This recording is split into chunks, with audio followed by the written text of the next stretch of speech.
প্রিয় ভাইয়েরা আমার, আজকে ধারাবাহিক তাফসিরের যে সূরা থেকে আলোচনা করব খুবই দারুণ একটি সূরা, সূরাতুল আদিয়া। এই সূরাটা তারতিবুন নুজুল তথা অবতীর্ণের ধারাবাহিকতায় সূরাটি 14তম সূরা। অবতীর্ণের ধারাবাহিকতায় এই সূরাটির আগে সূরাতুল আসর এবং পরে সূরাতুল কাউসার অবতীর্ণ হয়েছিল।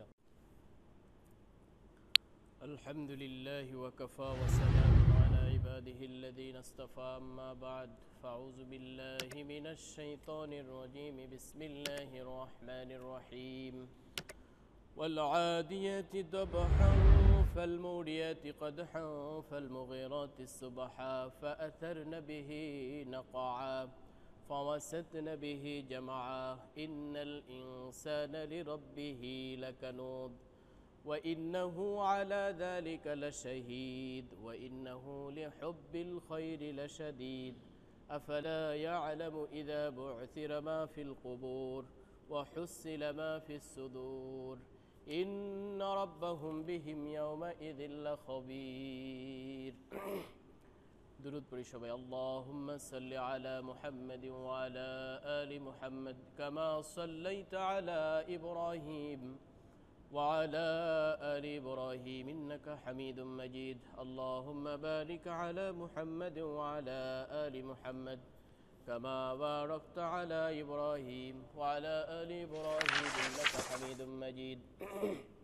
মহান রব্বুল ইজ্জাতের দরবারে কৃতজ্ঞতা আদায় করছি যে মহান মনিব আমাদের সকলকে মহান হুকুম পালনের পরে মহাগ্রন্থ আল কোরআন থেকে কিছু কথা বলার এবং শোনার তৌফিক দিয়েছেন। এজন্য সেই মহান মনিবের দরবারে শুকরিয়া জ্ঞাপন করছি। সকলে বলছে আলহামদুলিল্লাহ। প্রিয় ভাইয়েরা আমার, আজকে ধারাবাহিক তাফসিরের যে সূরা থেকে আলোচনা করব খুবই দারুণ একটি সূরা, সূরাতুল আদিয়া। এই সূরাটা তারতিবুন নুজুল তথা অবতীর্ণের ধারাবাহিকতায় সূরাটি 14তম সূরা। অবতীর্ণের ধারাবাহিকতায় এই সূরাটির আগে সূরাতুল আসর এবং পরে সূরাতুল কাউসার অবতীর্ণ হয়েছিল। মাসহাফিল কোরআন তথা কোরআনের যেই ধারাবাহিকতায় সূরাগুলোকে সন্নিবেশিত করা হয়েছে, ধারাবাহিকভাবে সাজানো হয়েছে, সূচিপত্র আকারে ধারণ করা হয়েছে, সেই আকারে এই সূরাটি 100তম সূরা।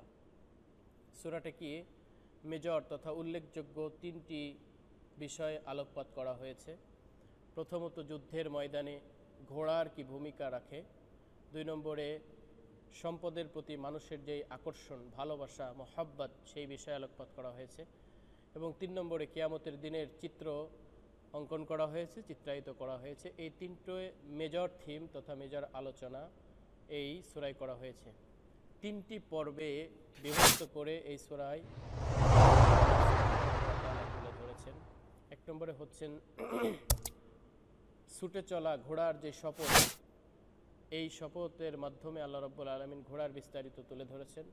মানুষের যেই অকৃতজ্ঞতা, সেই ব্যাপারে 2 নম্বর পয়েন্টে আলোচনা করেছেন। 3 নম্বরে পুনরুত্থান দিবস সম্পর্কে আল্লাহ সুবহানাহু ওয়া তাআলা এই সূরার ভিতরে আলোকপাত করেছেন। সেন্ট্রাল থিম তথা এই পুরা সূরাটার একটা কেন্দ্রীয় আলোচ্য বিষয় রয়েছে, সেটা হচ্ছেন শত নেয়ামত পেয়েও মানুষ যদি অকৃতজ্ঞ থাকে, সেই বিষয়টা আল্লাহ সুবহানাহু ওয়া তাআলা এই সূরার কেন্দ্রীয় আলোচ্য বিষয় হিসাবে উল্লেখপাত করেছেন বা আলোচনা করেছেন।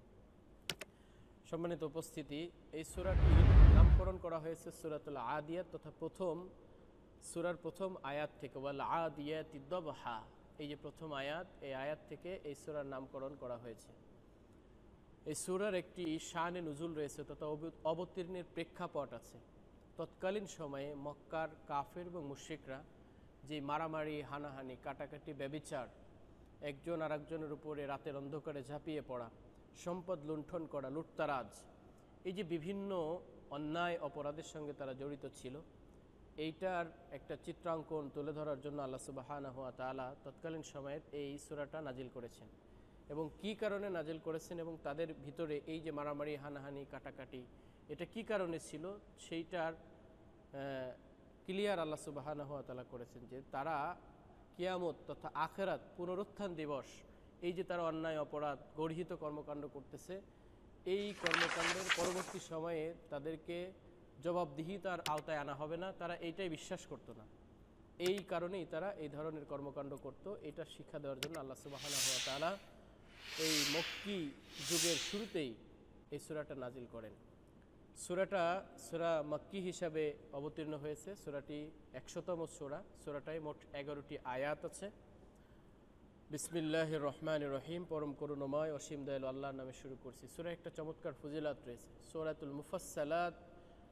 আল্লাহ রাসূল সাল্লাল্লাহু আলাইহি ওয়াসাল্লাম বলেছেন, আমাকে আল্লাহ রাব্বুল আলামিন মুফাসসালাত সূরা সমূহ দিয়ে আমাকে সম্মানিত করেছেন, এবং সেই মুফাসসালাত সূরা সমূহের ভিতর থেকে সূরাতুল আদিয়াত একটি মুফাসসালাতের সূরার অন্যতম সূরা।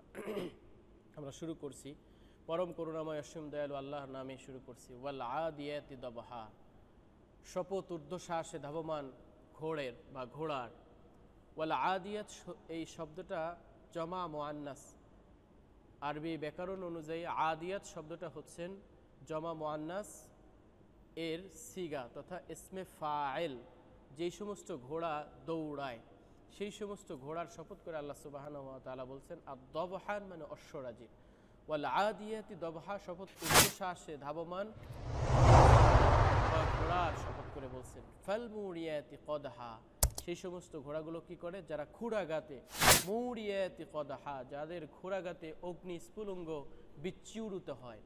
ফাল মুরিয়াতি কদহা, যার খুরাগাতে, যে ঊর্ধ্বশ্বাসে ধাবমান ঘোড়ার শপথ, সেই ঊর্ধ্বশ্বাসে ধাবমান ঘোড়া কি করে, যার খুরের আঘাতে ধুলা বিচ্ছুরিত হয়, ধুলায় দূষরিত হয়ে অগ্নিস্ফুলিঙ্গ বের হয়।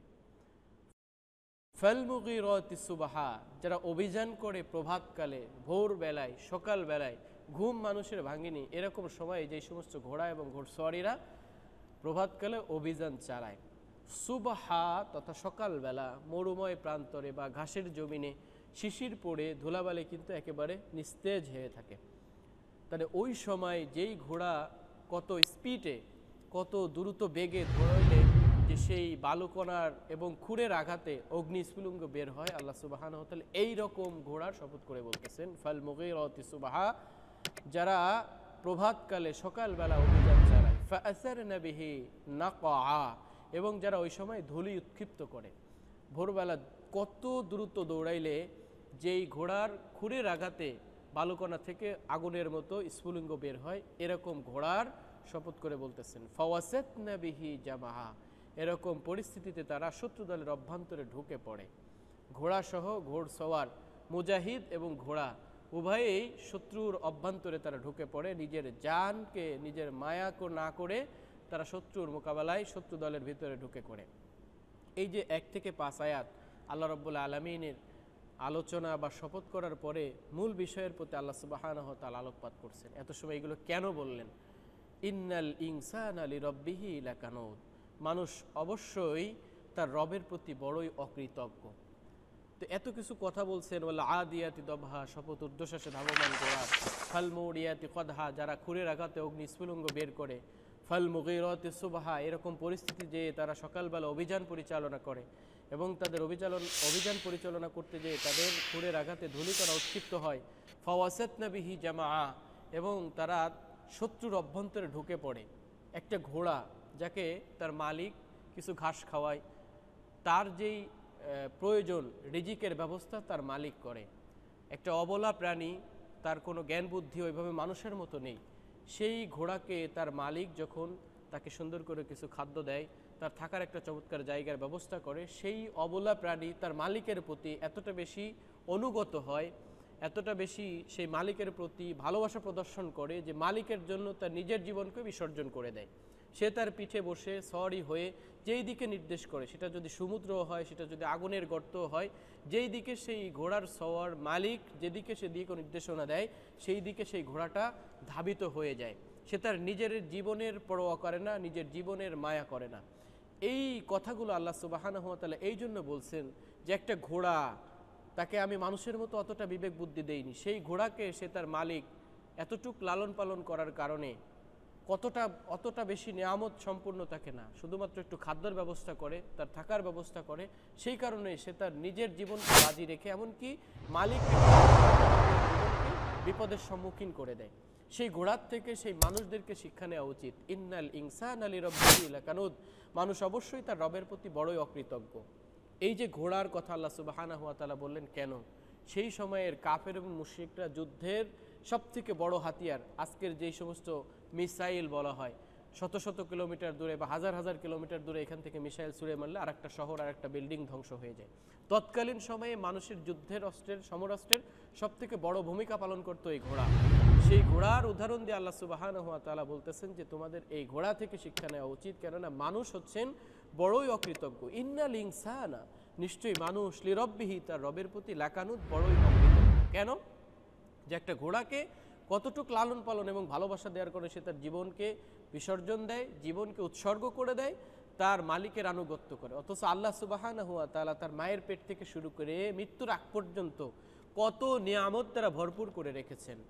তার অঙ্গ প্রত্যঙ্গ থেকে শুরু করে আকাশ বাতাস গাছপালা, অক্সিজেন থেকে শুরু করে শত শত নিয়ামত আল্লাহ সুবহানাহু ওয়া তাআলা একটা মানুষকে দিয়েছেন। সেই মানুষটা তার রবের প্রতি কতটা অকৃতজ্ঞ হলে আল্লাহ রাব্বুল আলামিনের হুকুম আহকাম তারা পালন করে না। ওয়া ইন্নাহু আলা যালিকা লাশাহিদ, এবং নিশ্চয়ই সে নিজেই এই বিষয়ের প্রতি সাক্ষ্য বহন করে। একজন মানুষ তার নিজের সাক্ষী কিভাবে হতে পারে? আল্লাহ রাব্বুল আলামিন কেন বলেছেন ওয়া ইন্নাহু আলা যালিকা লাশাহিদ, এবং নিশ্চয়ই সে নিজেই এই বিষয়ের প্রতি অবশ্যই সে সাক্ষী। যে কোন বিষয়ে? যে সে নিজেই যে আল্লাহর প্রতি বড় অকৃতজ্ঞ, আল্লাহ রাব্বুল আলামিনের প্রতি সে কৃতজ্ঞতা স্বীকার করে না, এই ব্যাপারটার উপরে সবথেকে বেশি দলিল সে নিজেই, সবথেকে বেশি সাক্ষ্য সে নিজেই। কেন বলেছেন? আল্লাহ রাব্বুল আলামিনের কোরআন এবং হাদিস যদি বিশ্লেষণ করা হয় তাহলে 4টা বিষয় স্পষ্ট হয় বা 5টা বিষয় স্পষ্ট হয় যে সাক্ষ্য ভালো অথবা মন্দের 4টা বিষয়ে হয়। সর্বপ্রথম সাক্ষ্য হবে জমিন আমাদের বিরুদ্ধে সাক্ষ্য দেবে। যেই জমিনের পর্দায় আজকে আমি হাঁটাচলা করতেছি, যেই জমিন আমাকে সর্বশেষ গ্রাস করবে, যেই জমিনে আমাকে মৃত্যুর পরে জমিনের উপরে দাফন করা হবে, সেই জমিন সর্বপ্রথম মানুষের সাক্ষ্য দিবে। আল্লাহ সুবহানাহু ওয়া তাআলার পক্ষ থেকে নির্দেশনা দেওয়া হবে যে মানুষের যা যা এই জমিনের বুকে আছে সব কিছু কি করো? বের করে দাও, বা সব কিছুর সংবাদ প্রকাশ করে দাও। এর পূর্বের সূরায় বলা হয়েছে যে আল্লাহ রাব্বুল আলামিন যখন ঘোষণা করবে যে জমিন তোমার ভিতরে যা আছে এবং তুমি যে সংবাদ জানো, সমস্ত সংবাদ আল্লাহ সুবহানাহু ওয়া তাআলার এই নির্দেশনা পাওয়ার পরে জমিন সব কিছু স্পষ্ট আকারে বর্ণনা করতে থাকবে। এরপরে সমস্ত মানুষের জন্য যেই সাক্ষ্য হবে সেটা হচ্ছেন ফেরেশতারা। আল্লাহ রাব্বুল আলামিন সূরাতুল ইনফিতারের ভিতরে বলেছেন, অন্য সূরার ভিতরে বলেছেন মা ইয়ালফিজু মিন কওলিন ইল্লা লাদাইহি রাকিবুন আতীদ। মানুষ যা কিছু শব্দ উচ্চারণ করে সেইগুলো রেকর্ড করা হয়, কোনো কথা রেকর্ডের বাইরে যায় না, ফেরেশতারা। এরপরে আল্লাহ রাব্বুল আলামিন বলেছেন মা ইয়ালফিজু মিন কওলিন ইল্লা লাদাইহি রাকিবুন আতীদ, যে মানুষের মা যে কিরামান কাতিবিন ইয়ালামুনা মা তাফআলুন ইন্নাল আবরারা লাফি নাঈম ওয়া ইন্নাল ফুজ্জারা লাফি জাহিম। আল্লাহ রাব্বুল আলামিন সূরাতুল ইনফিতারের ভিতরে বলেছেন যে মানুষ যা কিছু করে সেইগুলোর জন্য লেখার জন্য কিরামান কাতিবিন, একজন সম্মানিত দুইজন ফেরেশতা লেখকবৃন্দ আমাদের প্রত্যেকের কাঁধে সর হয়ে রয়েছে। আমরা যখনই যেটা বলতেছি, যখনই যেটা করতেছি, সেটার একটা দলিল স্পষ্ট আকারে তাদের কাছে সংরক্ষণ করা হচ্ছে। এই যে 2 নম্বর সাক্ষ্য গ্রহণ করা হবে, ওয়া ইন্নাহু আলা যালিকা লাশাহিদ, এবং নিশ্চয়ই সে নিজেই এই বিষয়ে সাক্ষী। 1 নম্বরে জমিন সাক্ষ্য দিবে, 2 নম্বরে ফেরেশতারা সাক্ষ্য দিবে, 3 নম্বরে আমাদের অঙ্গ প্রত্যঙ্গ, নিজেদের অঙ্গ প্রত্যঙ্গগুলো সাক্ষ্য দেবে। সূরাতুল ইয়াসিন 36 নম্বর আয়াত, সূরার 65 নম্বর আয়াতের ভিতর বলেছেন আল ইয়াউমা নাখতিমু আলা আফওয়াহিহিম ওয়া তুকাল্লিমুনা আইদিহিম ওয়া তাশহাদু আরজুলুহুম বিমা কানু ইয়াকসিবুন। কাল কিয়ামতের ময়দানে যখন আমরা আল্লাহ রাব্বুল আলামিনের একটা দলিল আমলনামা পেশ করবে, তখন অনেকেও অস্বীকার করবে, সাথে সাথে আল্লাহ রাব্বুল আলামিন তার মুখে মোহর মেরে দিবেন, সে আর মুখ দিয়ে কোনো কথা বলতে পারবে না। তখন তার হাত সাক্ষ্য দিবে, পা কথা বলবে, প্রত্যেকটা অঙ্গ প্রত্যঙ্গ সে যা যা করেছে সেইগুলোর স্পষ্টভাবে কথার মাধ্যমে, বলার মাধ্যমে সাক্ষ্য দিতে থাকবে। আল্লাহ সুবহানাহু ওয়া তাআলা অন্য সূরার ভিতরে বলেছেন যে মানুষের চোখ যখন জাহান্নামে তাদেরকে হাজির করা হবে, জাহান্নামে নিকটবর্তী করা হবে, তখন চোখ কথা বলবে, চামড়া পর্যন্ত সাক্ষ্য দিতে থাকবে, মানুষের অঙ্গ প্রত্যঙ্গ এভাবে সাক্ষ্য দিতে থাকবে। সর্বশেষ আল্লাহ সুবহানাহু ওয়া তাআলা নিজেই মানুষের জন্য সাক্ষ্য হয়ে যাবে।